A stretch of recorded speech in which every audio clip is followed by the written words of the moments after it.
Well, hello, folks out there in YouTube land. Got an interesting show for you. Let's get right into this. Getting Cooper Mays back is obviously a big deal. And he also discusses his timeline and all the speculation and what really was going on there. And I'm going to show you the numbers of South Carolina game, and you'll see where getting Mays back was significant.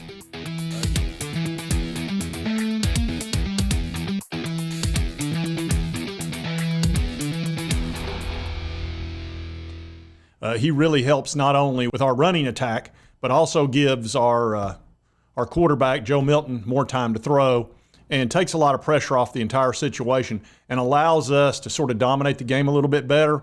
I think we had some guys that maybe were a little bit out of position that kind of had to move around with his absence. But when you put a linchpin guy right in the middle and get him back there, that makes everything else easier. And it also makes it easier to call the plays.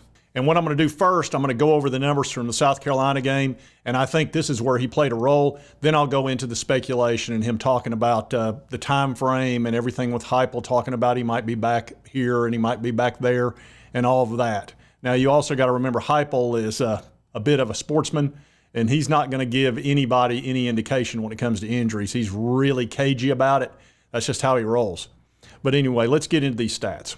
And one of the big differences that you'll see here, the Vols had 238 yards rushing, and even though South Carolina had that one run of 75 yards, they still got about half as many yards as we did on the ground, which was really telling. And that has a lot to do with the offensive line, their porous offensive line, and then our offensive line being stronger than it's been. And remember, this is a South Carolina defense. This is an SEC defense. You know, this is not Little Sisters of the Poor. This is a solid team. You'll also notice that Spencer Rattler, who's been averaging 310 yards, he only got 169 yards passing because his offensive line just didn't give him any time. I don't put that on Rattler. I really don't. He was harassed every time he went back. And Joe really wasn't. And the two interceptions that Joe had really didn't have anything to do with pressure on him. He just made one mistake where he didn't see the free safety, and then another mistake where he slightly underthrew a ball. Had he thrown another yard and a half, it was a touchdown. So those were the two interceptions, whereas Spencer threw an interception solely because he was under pressure and he couldn't finish his throw, and it made him throw it high because he had a guy wide open, and he's not wild with the ball. Also, you can see the dominance as far as first downs. We had 24, they had 11. Third down efficiency, we were about 50%. They were about 15%.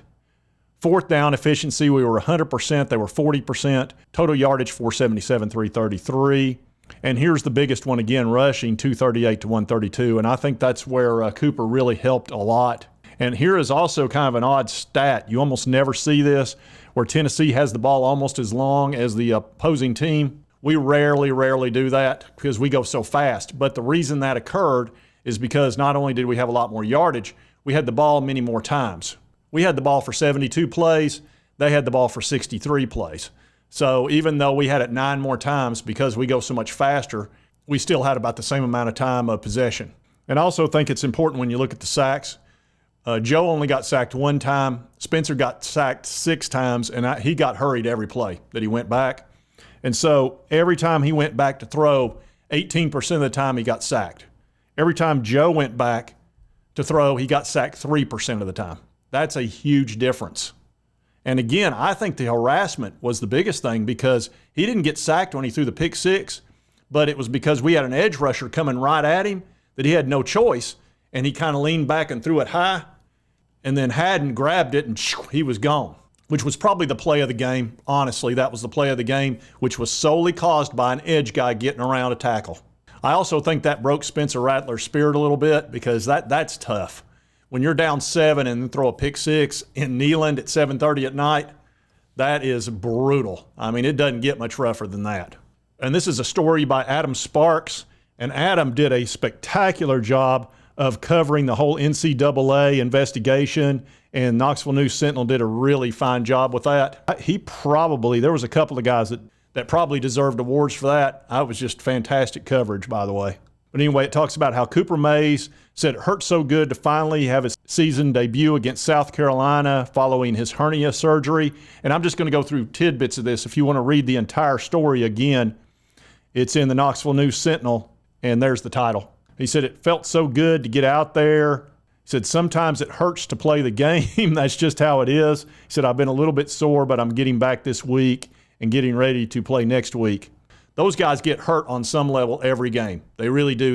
I don't care whether it's their toe gets smashed, one of their fingers gets cracked. I mean, there's always something happening to those linemen constantly, and really every player out there, other than maybe the kicker and the punter or somebody that doesn't actually get in the game, you're going to get hurt. You know, it just may be on a different level.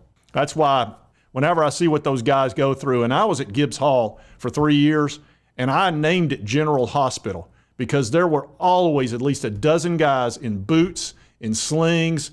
They were just, it was terrible. I mean, they were hurt all the time. So when people get upset about them making NIL money and all that, I've never felt that way. You know, most sports, like I played golf, I never got hurt. You're not going to get hurt. Nobody's going to tackle you when you're out in the middle of the fairway. Now you're going to get it, Bobby.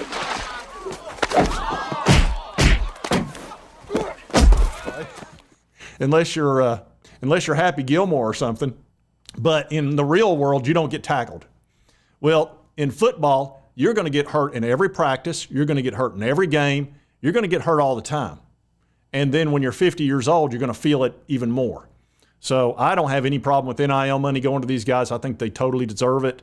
And that's just my opinion. You may disagree, but, you know, after you saw what happened to Brew McCoy, you going to have a problem with him getting some NIL money? Really? Okay. We'll just agree to disagree. But anyway, Mays, who was a preseason All-SEC selection, he played in 70 of 74 snaps. He normally plays 69, so that means he's probably darn near 100%. He played well, which is absolutely quite a feat. I mean, the guy's had no live game action all year, and he comes out and plays against an SEC opponent and plays really well.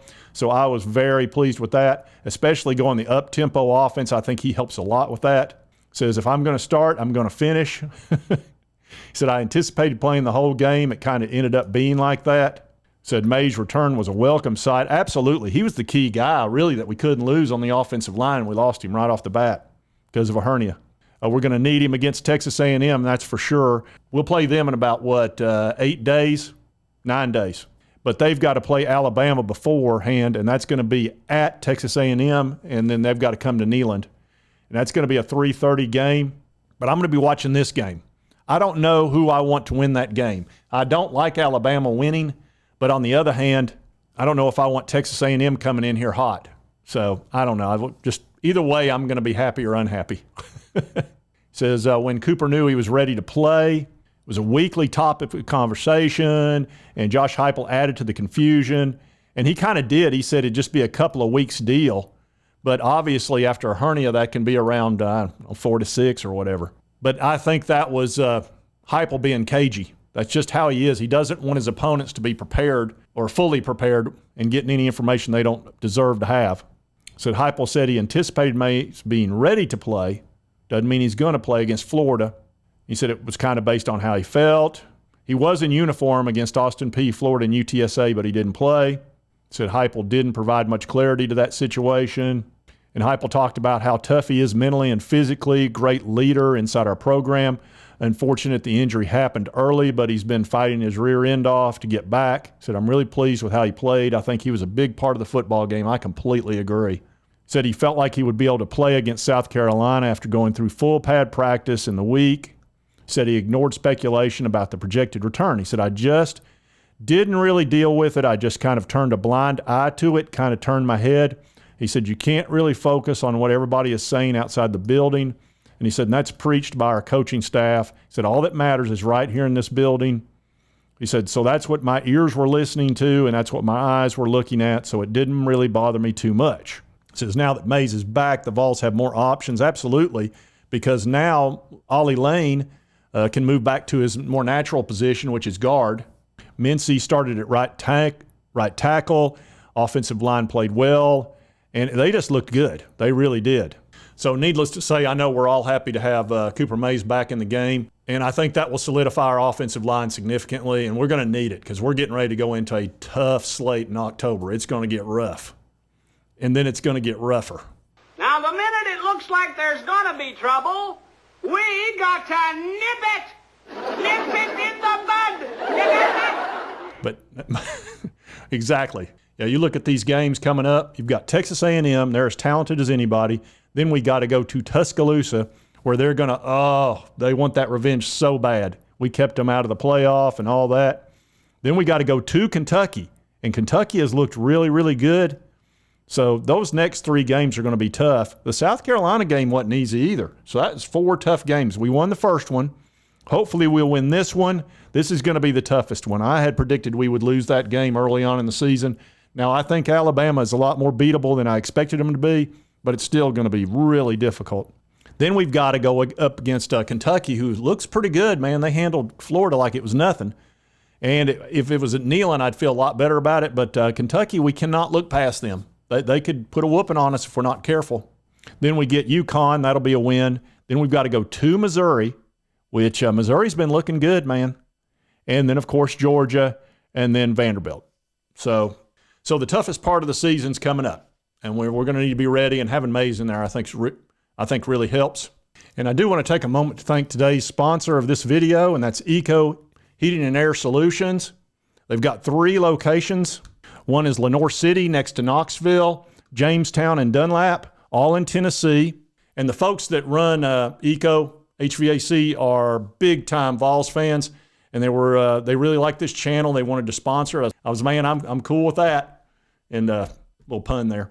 But anyway, these folks are known for really fast service, and there's nothing more important at your house really than the HVAC, honestly, because when that thing goes out in the summer or the fall, it's awful. It'll make you sick. And the older I get, the more I realize how important it is.